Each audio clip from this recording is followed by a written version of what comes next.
What is up, weather enthusiasts? I'm your host, Pat's Path Predictor. Let's get right into the weather. Alright, so here's the situation we have for you, ladies and gentlemen. Helene is a hurricane and continuing to show signs of intensification as it approaches the Yucatan Peninsula and heads for Florida. We have an area of interest out here that is continuing to quickly organize in the eastern Atlantic Ocean, and we have a subtropical region that could organize and develop into a named system down the road. But for now, our main focus is obviously going to be on Hurricane Helene. So here's the situation that we have. Here's the latest public advisory that we have as of 1 p.m.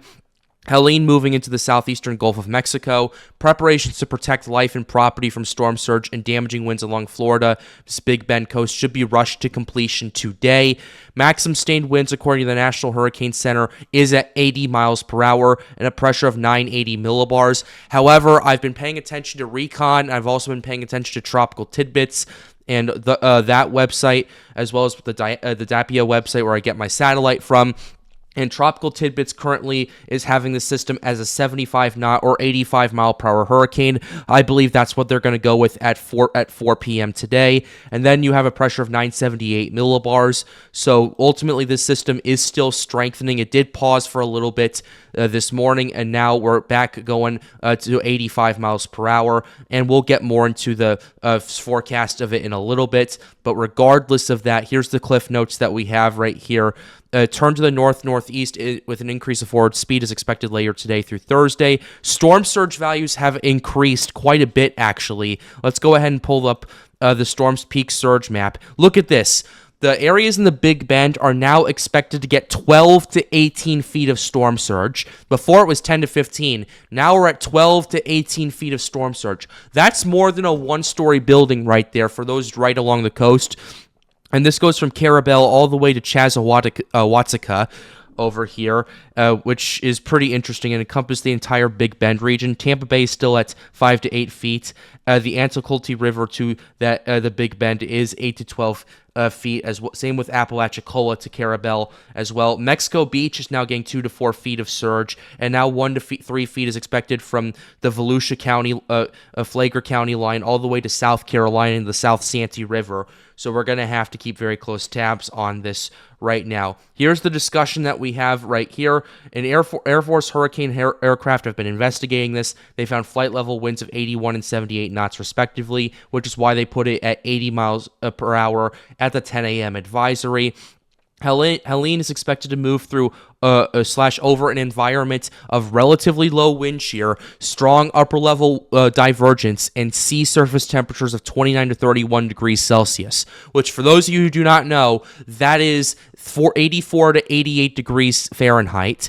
More than conducive for tropical development, more than conducive for rapid intensification, all of which should foster additional strengthening.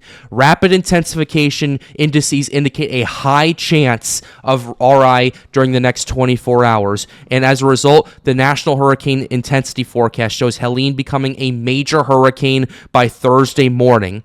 There is still some uncertainty on exactly how strong Helene will get, and upward adjustments to the forecast intensity could be required in subsequent advisories if Helene rapidly intensifies more than forecast. That is pretty scary wording from the National Hurricane Center, especially this part right here, where there is still some uncertainty on how strong Helene will get, and upward adjustments could be required in subsequent advisories. Kind of, if you read between the lines, what the NHC is saying is their forecast is somewhat conservative, and that's pretty interesting to say the very least. Granted, they still have it as a high-end Category 3 hurricane at its peak right there, but I think it's going to honestly get up to a Category 4 based on new computer models, based on how the system's been progressing, and a bunch of other stuff. Regardless, Helene is forecast to be a large major hurricane when it reaches the Big Bend coast in Florida. As a result, storm surge, wind, and rainfall impacts will likely extend well away from the center and outside the forecast cone, particularly on the east side. In addition, fast-forward speed while Helene crosses the coast will likely result in further inland penetration of strong winds over parts of the southeastern U.S. after landfall, including strong gusts over higher terrain in the southern Appalachians. So that's pretty scary to take a look at and pay attention to right here. Matter of fact, if we go ahead and show you the cone right here, we have hurricane warnings in effect all the way through southwestern Georgia right now, and tropical storm warnings in effect through the entire southern half of Georgia and the entire state of Florida outside of parts of the Panhandle and Big Bend region. Parts of Tampa Bay, I believe, are in a hurricane watch right now. But look at this. Tropical storm watches are in effect all the way through the Appalachian Mountains in North Carolina. You do not typically see this kind of stuff, and it's forecast to remain a tropical storm, a 60-mile-per-hour tropical storm as it treks through Georgia, and then kind of fizzles out and stalls over Kentucky and Tennessee, while bringing tons of rainfall to the lower Midwest and parts of the deep South over here. So that's some stuff that we're also paying attention to as well. In terms of that rainfall potential continues to increase. We're now expecting 12 to 16 inches of rain for parts of the Apalachicola Bay, and in parts of the Appalachian Mountains could see 20 to 30 inches of rain. But here's the cone that we're looking at now. We have noticed a decent shift to the west in terms of track, not just on the NHC's cone, but also on the Tropical Tidbits consensus as well. As before, it was expected to make landfall in this part of the Big Bend over here. Now it's pushed further towards the Panhandle, towards the Apalachicola Bay region. Here's the 18Z track models as well. It's pushing further to the west towards Apalachicola Bay and Florida Panhandle, which now puts Tallahassee in the direct line of fire, and that's absolutely something we do not want to see with this. But regardless, if you're in the Panhandle, if you're in the eastern part of the Panhandle and in the Big Bend region, you still need to watch this very closely. You still need to take this very seriously. This is going to be a major hurricane at landfall. I don't care what Weatherman Plus says. This is going to be a major hurricane at landfall. All the models are indicating it. All the National Hurricane Center is indicating it. Even the storm itself is starting to indicate it quite a bit as well. And because even if, as you can see with the DAPIA website, we're at 75 knots right here. And that's also based on Hurricane Hunter reconnaissance as well, if you think about that too. So we're going to have to pay very close tabs on that. One thing I have noticed with Helene as of recently, as there is a bit of dry air trying to intrude into the core of the system, that is slowing down the rate of intensification just a little bit. I will give it that. But over the last hour, we saw pretty much this whole situation get closed off. We're seeing much more convection being fired up over here, closing off that dry air from getting into the eye wall or even the eye of the system. And we're also seeing much more convection firing up on the northern part of it and kind of starting to choke out and push out all that dry air. So ultimately, Helene is evolving. It's going to take some time to organize and reorganize and do all that stuff. I am pulling up another frame. Oh yeah, it's definitely starting to surge and really kick out that dry air. It's going basically, no, you're not going in there. It pretty much, as I told my guys in Storms United, for those of you who are Astros fans and for those of you who are baseball fans, this thing literally pulled a Chas McCormick. And what I mean by that is, literally at the last minute, literally at the bottom of the ninth, it made a pretty much a game-saving catch to keep the lead going and keep the system driving right here. We're seeing a much more broken up dry air slot than what we were seeing just an hour ago, which is pretty concerning to say the very least. I'm sending this to Tristan as I'm recording this right now just to show him what we're looking at, because I think he'd definitely want to see that as well. But regardless of that, let's go ahead and play the image loop to kind of show you how this evolved in the last hour, because this has started to escalate quite a bit, and we're starting to see that dry air really start to get broken up and chewed up and spit out by this system. By the way, seizure warning, I do apologize for that real quickly, but here we go. This is where we was. It was pretty nice, pretty well produced, and now you're seeing all this dry air really starting to get kind of put in its place, and it's not really doing that much. And I'm also going to go ahead and show the visible satellite as well, because here's what we have going on. We're already starting to see the semblance of an eye feature on visible satellite as well, which is pretty interesting as well. This is only a mid-range Category 1 hurricane too. So for you to see that, as well as the fact that the dry air is closing out right now and just kind of doing its own thing, getting just pushed out, that's really concerning to take a look at. And when we stream tonight, starting at 9 p.m. once again, 9 p.m. Eastern time once again, 8 p.m. Central time, we're going to expand more into this, and we're going to cover some of this system as it starts to really ramp up in intensification. So ultimately some very concerning signs to take a look at and some very concerning things to watch for. Let's go ahead and show you some intensity guidance as well. We're already starting to see category 4 intensification for a lot of these models right here. Majority hold it at Cat 3, but a lot of the hurricane models keep it at category 4, and they're still going at Cat 4 as well. Just out of curiosity, I want to see what the 12Z runs were doing. Bit of an uptick from the 12Z runs as well, which is pretty interesting to say the very least. And one thing I am concerned about is this system is not even in the best conditions of the loop current, and that's expected to start churning over there and start surging into that area tonight.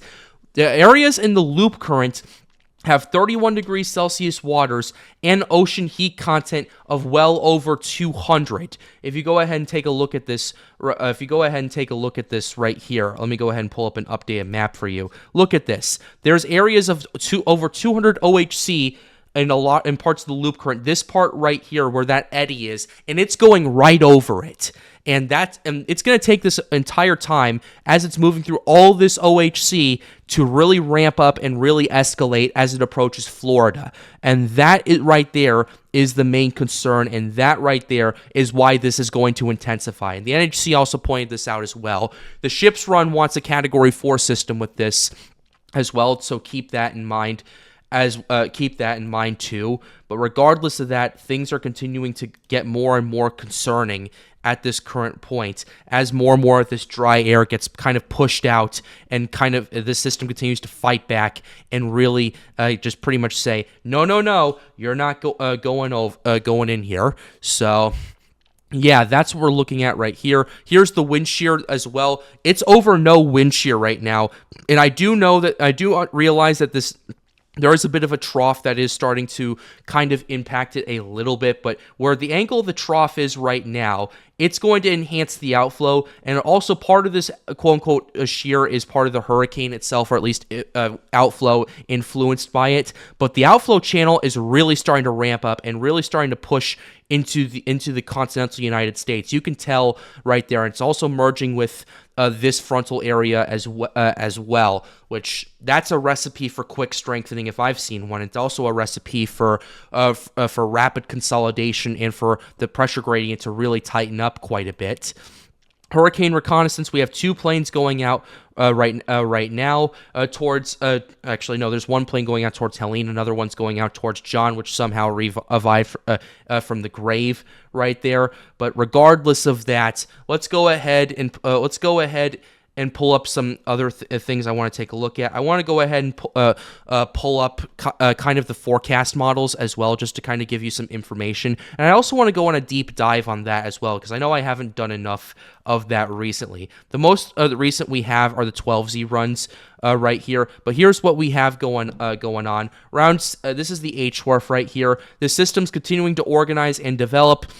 Then you're going to start seeing more of a bombing out, more strengthening. H-Wharf is really starting to see this ramp up as around 7 p.m. tonight, in the late afternoon to early evening, and then things really blowing up. Gets down to a 918 millibar system as it approaches east of Apalachicola Bay into the Big Bend region. That's a category of high-end Cat 4 or low-end Cat 5 hurricane right there.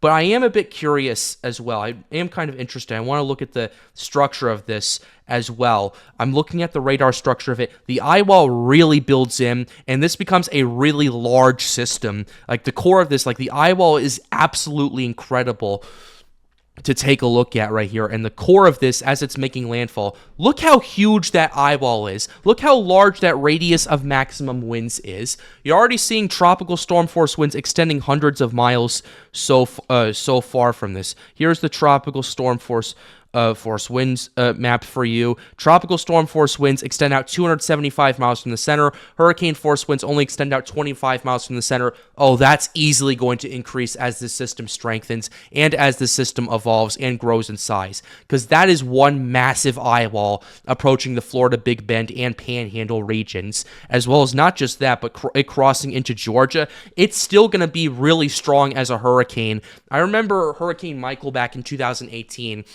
did something similar to this, made landfall as a very powerful hurricane, 919 millibars, Cat 5. It was still a Cat 3 when it entered southern Georgia.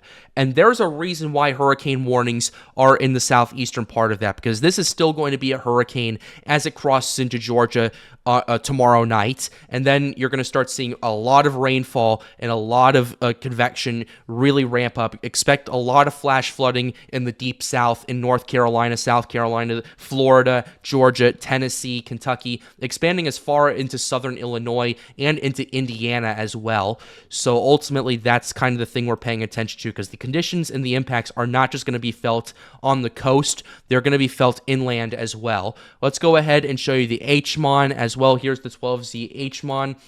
Let's go ahead and pull this up. HMON really ramps this up once again as you get into the overnight hours, and really ramps this up down to a 932 millibar system. That's a Category 4 hurricane before making landfall near the Big Bend region of Florida. Although the 18Z runs have shifted this a bit further to the west, at least according to the track models. So I am a bit curious to see how those pan out, as well as the 0Z runs as well. So ultimately, this is still going to be a hurricane as it moves through Georgia, South Carolina, Tennessee, Virginia, and Kentucky, and those areas right there. So we're still seeing those Category 4 and Category 5 scenarios we were seeing all this time right here. And tonight's going to be the night that's going to end up making or breaking this. And I think it's going to make it, unfortunately. So here's what we have with the Halves A run. This is the situation. Halves A wants this to explode once again in the overnight hours. Gets down to a 921 millibar system right here. You're starting to see a bit more of a concentrated eye wall. It's not as big as the H-Wharf is. It's a lot more condensed down. It's a lot more concentrated.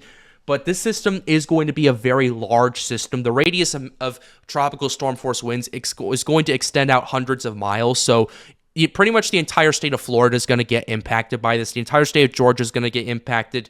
Much of Alabama is going to get impacted by this, even before it makes landfall as well. I want to make that perfectly clear. Makes landfall, is still a hurricane as it moves through southern Georgia, weakens to tropical storm status, and then dissipates over in parts of Tennessee right there, like all good storms do. So ultimately, that's what we're paying attention to with Helene and the Halves A. Let's go ahead and show you the Halves B run as well. Halves B, similar situation, showing signs of escalation, starting to ramp up.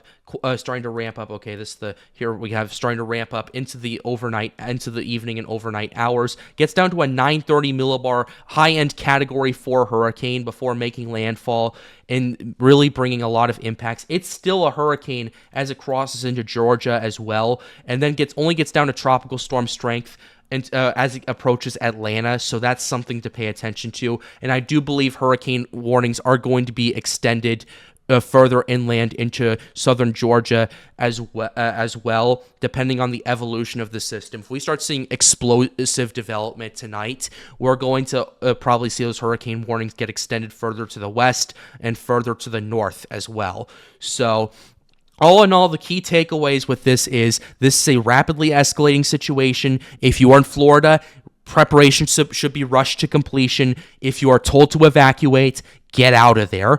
Get the hell out of there if those local officials are telling you to get out. I know the NWS in Tallahassee is going to be hunkering down in this. They have not been ordered to evacuate, and if that's the case, then I believe either the Mobile or Birmingham NWS offices are going to take over for that, which that's going to put some strain on those offices as well. But this is a pretty quickly escalating situation right here, and the most I can say to you is you got to get out of there if you are told to get out of there, and if you are told to shelter in place, shelter in place. Taking one last look at the satellites, yeah, that dry air is getting beaten the shit out of right there, and it's going to really help the system breathe in the next couple of hours. So with that being said, we're going to go ahead and close the video out right here. I know I used my one swear word. Usually I reserve it for live streams, but considering this is a pretty interesting and pretty escalatory situation, I figured I'd throw it out right here. So be sure to leave a like and subscribe to the channel. It helps us get more people engaged with weather. If you want to come talk to us at Storms United, be sure to join the Discord server. The link to that will be in the end screen. Also, shout out to Daniel. He's recovering from surgery right now. He's been an absolutely incredible supporter. He's been helping me out on Patreon as well as a bunch of behind-the-scenes stuff. So shout out to him as an official sponsor of the Pat's Path Predictor Patreon. If you want to come help us out and help support the channel more directly, be sure to join the Patreon. It's in the first link in the description down below. And with that being said, have a wonderful day, guys. Stay safe.